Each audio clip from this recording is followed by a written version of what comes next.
Okay, so this is an Inelco electrode grinder. So it's for TIG welding, I believe. It's this is a Weld Forge. I think it's a WAG or WAG 40 from Inelco. They're foreign. I'm not even sure where they're from. So there was a little. This is a friend of mine. He was looking to see if someone would volunteer to work on it, and I figured I would try. But something went wrong with the speed control. This is the speed control board, and I guess it was brand new and it was working fine. Then it stopped working. So I took it apart and looked at it, and it was working intermittently. I noticed that I did some. I re-shrink wrapped some of these pieces, and it started working. And anytime if I pressed on this capacitor, this box capacitor, it would work, and it would engage.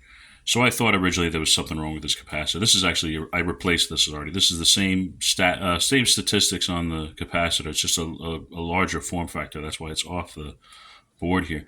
All this black stuff I thought may have came out of the capacitor. I thought the original capacitor melted and came out all over here.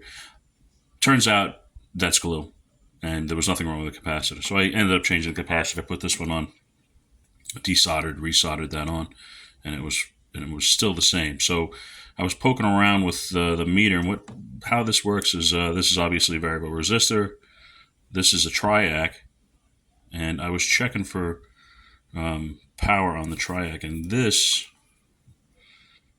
pin is the gate for the triac, and this is the source, and this is the output. So there was voltage on the source.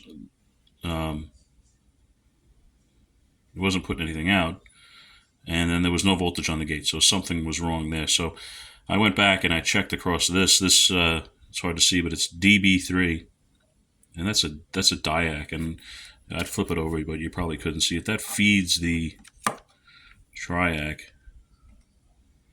directly, so that feeds the gate of the triac. So when I put my fluke on the diac, I would get intermittent voltage, and it's like anytime I touch my electrode to the test lead to the lead on the diac, it would engage. The motor would come on.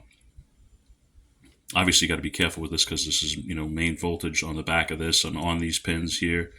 But so if I touched it, it would engage.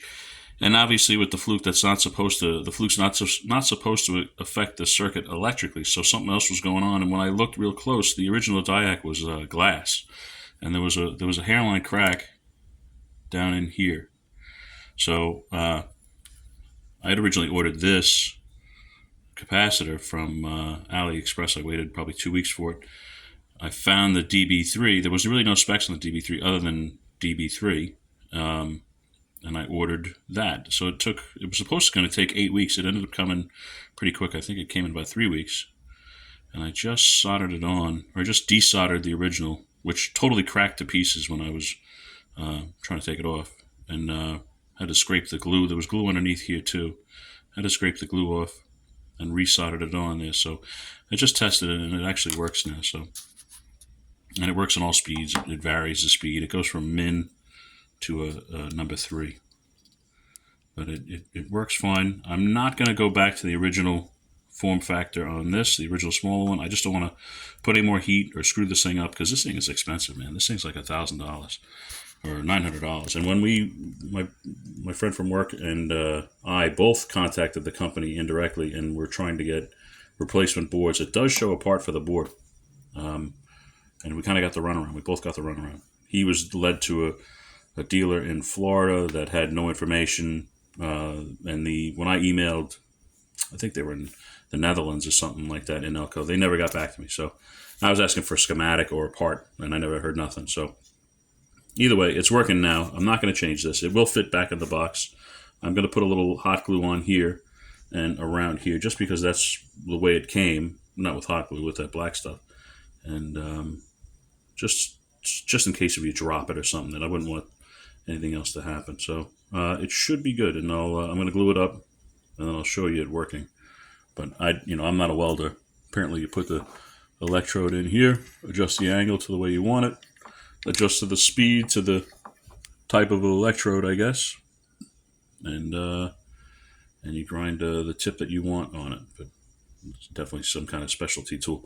But either way, it's working now, and I didn't spend that much time on it, but it's just I mostly waited for parts. Probably screwed around with this thing probably 4 times, and most of the time I was waiting for replacement parts. So now that parts were cheap, these diodes or these diacs were like $277 for 10 of them. This I got a bag of like 20 of them for, I don't know, $14. It just takes a while, but at least you can get, from AliExpress. I guess you can get the components you're looking for if you have time. Anyway, I'm gonna glue it up and then put it back together.